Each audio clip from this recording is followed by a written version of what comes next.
Grabe, good morning. Andito kami ngayon sa AIM Global Head Office. And grabe, sobrang daming tao.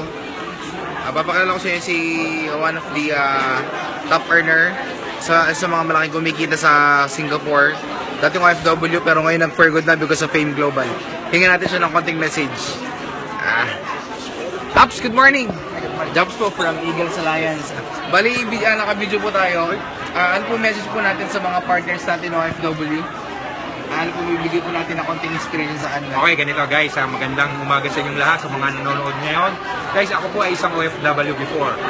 Galing ako ng Singapore, nag-OFW ako doon dahil naniniwala ko that time na aasenso ako bilang isang OFW. Pero hindi ganun kadali.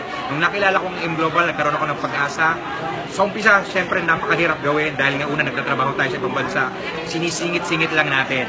Pero dahil dun sa determinasyon ko, dun sa mga tinuturo ng mga uplines, nakinig lang ako. At ngayon ay isa na akong full-time. Isa ako sa mga benefits ng Balik Pilipinas for Good Project. At isa ngayon ay masarap ng ginagawa ang buhay ko, kasama ko pamilya ko. At ngayon na-enjoy ko na. Ang tip ko lang, lalo sa mga OFW nandito, una, kailangan seryosohin mong negosyo. Sinabing seryosohin, pag-aralan mo ng pag-aralan ng todo-todo. Kahit part-time lang pero full-time attitude ang gawin mo. Pangalawa is maniwala ka lang sa sarili mo na magtatagumpay ka rito.